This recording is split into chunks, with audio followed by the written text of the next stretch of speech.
Recently, I started a big project, making childhood journals for our daughters. These books will include snapshots and memories of their childhood, and we'll share them with them when they graduate from high school in a few years. It's going to be an ongoing project, and I am documenting the process for posterity. In this video, I'm going to share 4 ideas for interactive pages that will be included in their books. The first one uses an envelope and a book page. Because I'm making 2 books and I would like them to be similar in design, I'm creating 2 of every type of page. One that's completed and one that I'll demonstrate. Add some glue to the fold-over edge of the envelope and attach the book page there.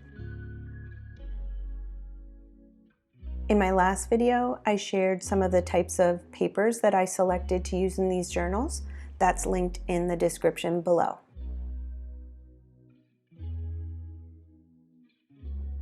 I added some washi tape to the book page to just secure that edge inside the envelope.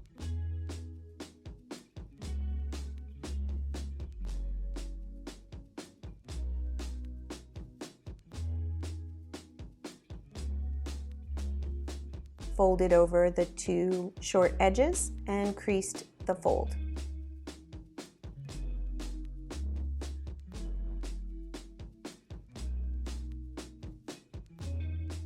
The next one uses a paper bag, a sheet of paper dolls, and a catalog page.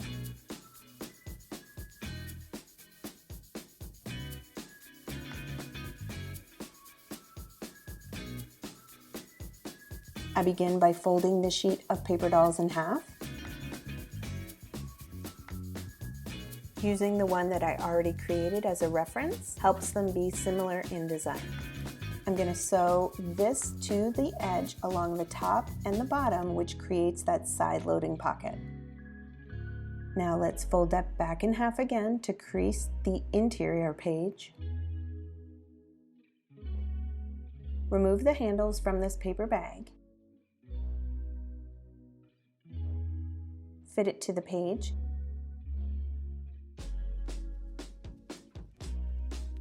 I'll sew down both sides and the bottom.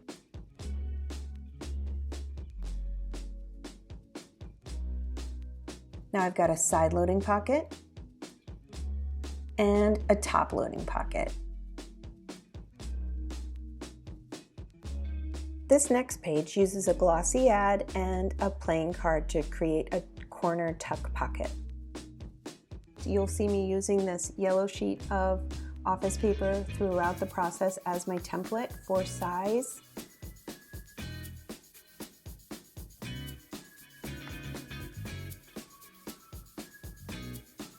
I fold the glossy ad in the direction I'd like it to be and then align the playing card in the corner.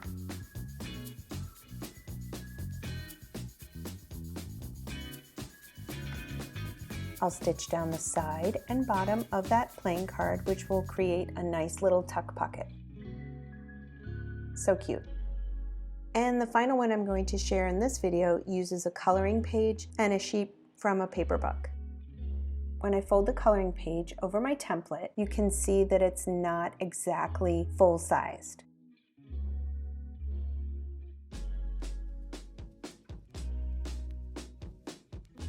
First, I trimmed this one to size.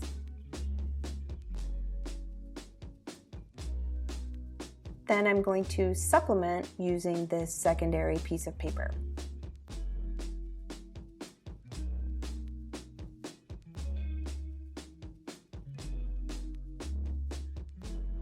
I like the contrast of the 2 designs as well as the stitching that is slightly off-center.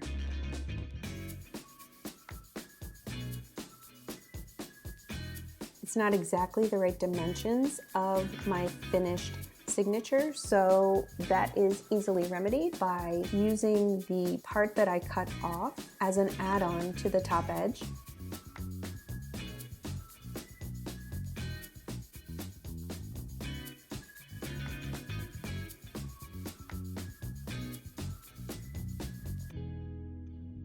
A little bit of glue.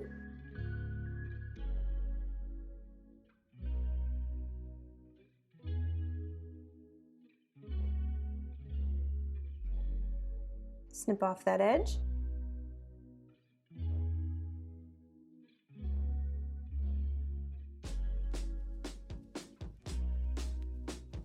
A little bit of glue to adhere it temporarily. And then I take it to my sewing machine. After it's creased, I check the size again and trim off any excess.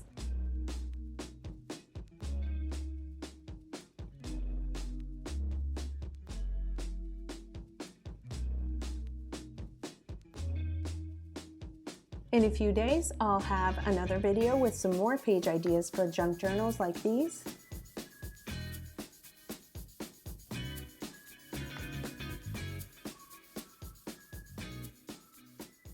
Thanks for watching.